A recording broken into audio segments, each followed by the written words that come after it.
Assalamualaikum warahmatullahi wabarakatuh dan salam sejahtera untuk kita semua. Kami dari kelompok 6 mata kuliah Biosistematika Hewan akan mempresentasikan dan menjelaskan video mengenai insekta. Nah, bagian yang pertama adalah bagian kepala atau caput, yang mana di dalam kepala pada insekta terbagi lagi menjadi beberapa bagian. Ada yang namanya mata atau organ fesus, antena, dan juga alat mulut. Nah, pada mata ini, beberapa dan sebagian besar dari insekta ini telah memiliki mata majemuk, yang mana mata majemuk ini berukuran lebih besar dan letaknya dorsiventral atau terletak di bagian depan samping bagian kepala. Nah, namun pada beberapa insekta yang telah dewasa maupun pada tahap nimfa juga dilengkapi dengan mata sederhana yang ukurannya lebih kecil dan fungsinya ini bagian yang kedua dari kepala yaitu ada antena. Yang mana semua serangga dewasa dan juga nimfa ini memiliki antena kecuali pada Protura, yang mana antena ini terletak pada bagian anterior kepala dekat dengan mata majemuk tadi. Nah, namun demikian pada beberapa serangga pula, misalnya pada bentuk larva, antena ini tereduksi. Nah, fungsi utama antena adalah sebagai indera atau sensori. Berbagai tipe-tipe rambut kecil atau sensilia yang terdapat pada antena bertindak sebagai rangsangan fisik atau taktil, pembau suhu, kelembaban, dan juga penerima suara. Nah, antena ini juga sering memainkan suatu bagian penting pada proses birahi atau mating pada bagian serangga, yang mana contoh antena yang menyerupai sisir pada ngengat atau moth jantan, dia bisa merasakan bau atau feromon yang dipancarkan oleh ngengat betina pada spesies yang sama. Antena ini secara umumnya digunakan sebagai suatu ciri taksonomi dalam identifikasi serangga. Nah, berbagai tipe-tipe antena bisa dilihat dari gambar beberapa antena yang ada di dalam slide. Misalnya di sini adalah ada antena berbentuk filiform, ada cetaceus, ada moniliform, ada clavatus, dan sebagainya. Ya, kita masuk ke dalam pembahasan alat mulut, yang mana alat mulut ini juga merupakan bagian dari kepala atau caput. Nah, insekta ini memiliki berbagai macam tipe alat mulut, dan yang akan kami jelaskan adalah tipe alat mulut pengunyah dan juga tipe alat mulut pencucuk penghisap. Nah, pada alat mulut pengunyah, salah satu contohnya adalah pada belalang, yang mana belalang ini menggunakan alat mulut pengunyahnya ini sebagai alat pengunyah, penggigit, dan juga untuk mengunyah makanannya. Nah, alat mulut pengunyah ini secara umum terdiri atas labium, mandibula, maxilla, labium, dan juga hipokarins. Nah, labium ini sering disebut sebagai bibir atas. Dia akan menutupi dan juga menyelimuti mandibula dan menutupi mulut dari depan dan membantu mendorong makanan ke dalam mulut. Nah, selanjutnya bagian-bagian lainnya ada mandibula, yang mana mandibula ini merupakan sepasang rahang atau jaw yang terletak langsung di belakang labrum dan dapat bervariasi dalam ukurannya pada berbagai spesies. Nah, kemudian bagian lainnya adalah pada maxilla, yang merupakan sepasang rahang yang kedua yang berruas-ruas atau bersegmen dan terletak langsung di belakang mandibula. Ini adalah contoh dari salah satu tipe alat mulut, yaitu alat mulut pengunyah.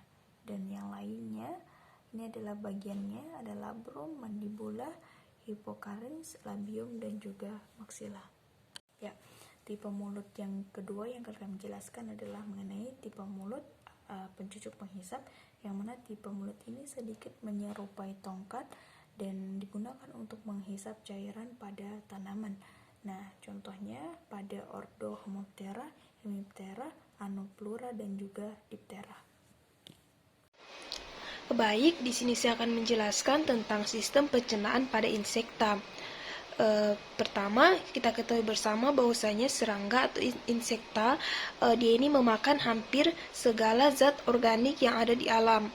Kemudian, saluran pencernaan pada insekta ini sendiri adalah suatu bulu yang biasanya agak berkelok yang memanjang dari mulut hingga ke dubur. Kemudian, ada 3 daerah pokok pencernaan pada insekta. Yang pertama itu usus depan atau stomodeum, usus tengah atau mesenteron, dan usus belakang atau proctodium. Baik, yang pertama itu yang akan kita bahas ialah saluran pencernaan depan, di mana saluran pencernaan depan ini berasal dari jaringan ektoderma. Maka saluran ini memiliki atau dilapisi dengan kutikula yang disebut intima. Kemudian setiap pergantian kulit, jaringan ini akan dilepas. Kemudian saluran pencernaan depan lebih berfungsi sebagai penyimpan makanan dan sedikit melakukan pencernaan. Saluran pencernaan depan ini terdiri dari beberapa bagian, yaitu ada faring, esofagus, dan proventriculus. Bisa kita lihat pada gambar di slide, ini merupakan sistem pencernaan insekta secara keseluruhan, di mana terdiri dari beberapa alat pencernaan seperti ada esofagus, empedal, mulut, tembolo, kantong lambung, usus, dan anus. Saluran pencernaan tengah, di mana saluran pencernaan bagian tengah ini berfungsi sebagai pencerna atau penyerap makanan. Saluran ini berasal dari mesoderma sehingga saluran ini tidak memiliki kutikula, dan sebagai penggantinya lapisan peritropik yang halus. Saluran pencernaan tengah terdiri dari grastik, caecum, dan ventriculus, tempat terjadinya pencernaan secara enzimatis dan absorpsi nutrisi. Yang ketiga adalah saluran pencernaan belakang, di mana saluran pencernaan belakang berfungsi sebagai tempat pengeluaran sisa-sisa makanan yang tidak terserap dan termaksimalisasi. Kemudian penyerapan sisa makanan yang tidak terserap pada saat mesenteron. Saluran pencernaan belakang ini berasal dari jaringan ektoderma sehingga saluran ini memiliki kutikula yang disebut intima. Saluran pencernaan belakang ini terdiri dari pilorus, rektum, dan anus.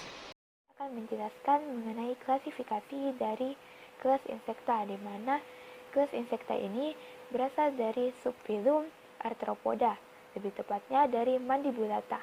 Nah, dapat kita lihat bahwasanya kelas insekta ini terbagi menjadi 2 subkelas, yaitu Apterygota dan Pterygota, di mana Apterygota ini terbagi menjadi Protura, Diplura, Tisanura, dan Collembola. Nah, adapun Pterygota terbagi menjadi Exopterygota dan Endopterygota berdasarkan letak sayapnya. Nah, Exopterygota ini terbagi menjadi Ephemeroptera, Odonata, Orthoptera, Isoptera, Dermaptera, Embioptera, Anoplura, Tisanoptera, dan Hemiptera. Nah, adapun dari Endopterygota itu terbagi menjadi Coleoptera, Mesoptera, Trichoptera, Diptera, Diphonoptera, dan Hymenoptera. Pertama akan kita bahas di sini adalah subkelas Apterygota, di mana subkelas ini memiliki ciri dia masih sederhana, kemudian tidak memiliki sayap dan masih primitif. Kemudian subkelas Apterygota ini juga memiliki kulit yang tipis sehingga ia tampak tembus. Berikutnya mengenai ordo-ordo pada subkelas Apterygota, yang mana ada 4 ordo. Ordo pertama adalah ordo Protura, di mana Protura ini memiliki ciri ukurannya kecil, hanya 0,6 hingga 5 mm saja. Ia juga tidak memiliki antena, namun ia memiliki mata ataupun sayap. Nah, ordo Protura ini ia hidup di tempat-tempat yang basah ataupun pada daun-daun yang busuk. Contohnya pada Acerantelus. Nah, kemudian ordo yang kedua adalah ordo Diplura. Kebalikan dari yang sebelumnya, ia memiliki antena yang panjang, kemudian ada mulut penggigit dan tidak memiliki sayap. Contohnya pada Compedea japix. Lalu yang ketiga ada ordo Serembola, di mana ordo serembola ini ia memiliki wujud yang kecil juga, ukurannya 5 mm dengan warna putih atau lainnya. Ada 4 ruas yang menyatu, dengan ada juga mulut penggigit tanpa sayap. Nah, ordo serembola ini biasanya hidup di sisa-sisa makhluk yang melapuk. Contohnya adalah Spinturus. Nah, kemudian ada ordo Tisanura, di mana Tisanura ini memiliki besar 30 mm dengan antena yang panjang tanpa sayap dan ada mulut penggigit. Contohnya pada Lepisma saccharina. Mengenai subkelas Pterygota, di mana subkelas Pterygota ini ia terdiri dari insekta yang bersayap ataupun insekta yang pernah bersayap, dalam artian sebelumnya insekta ini bersayap namun setelah mengalami evolusi sayapnya hilang. Nah, kemudian Pterygota ini akan dibagi menjadi Endopterygota dan Exopterygota berdasarkan letak sayapnya dan perkembangan dari sayap tersebut.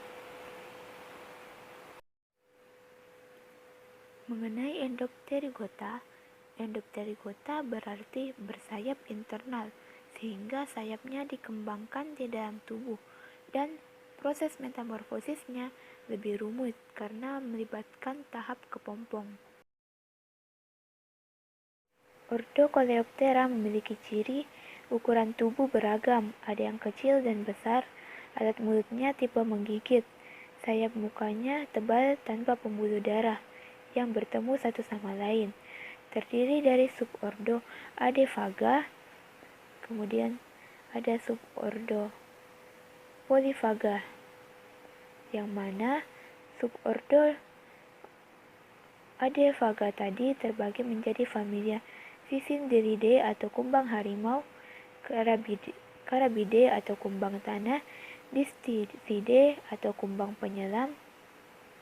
Sedangkan subordo Polyphaga tadi terbagi menjadi famili Lampyridae atau kumbang bercahaya, Buprestidae atau kumbang metalik penggerak kayu, Elateridae, Lucanidae, Scarabaeidae. Kemudian ada Chrysomelidae atau kumbang daun, serta Scolithidae.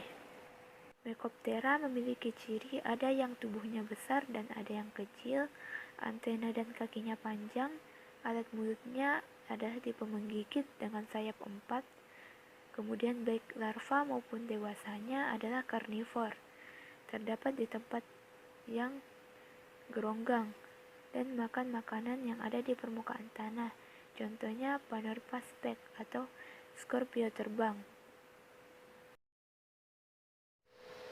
Lycoptera atau biasa disebut lalat kadis memiliki ukuran tubuh dewasa 3 hingga 25 mm panjang dengan kulit lunas dan alat mulut rudimenter, antena serta kakinya panjang.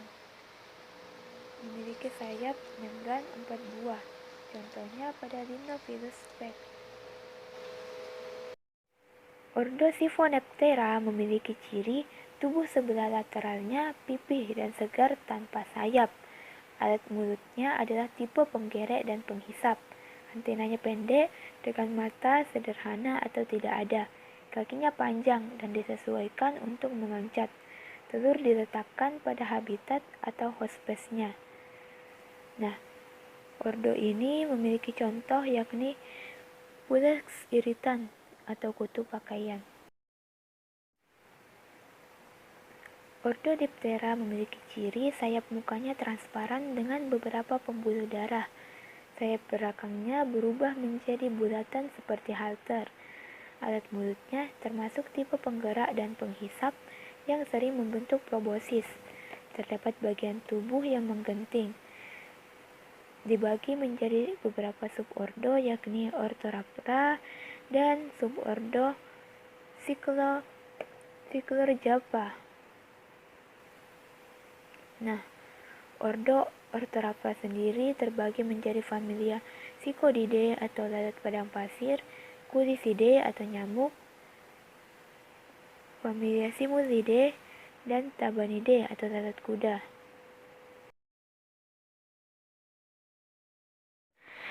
Selanjutnya adalah Exopterygota, di mana ia memiliki sayap eksternal.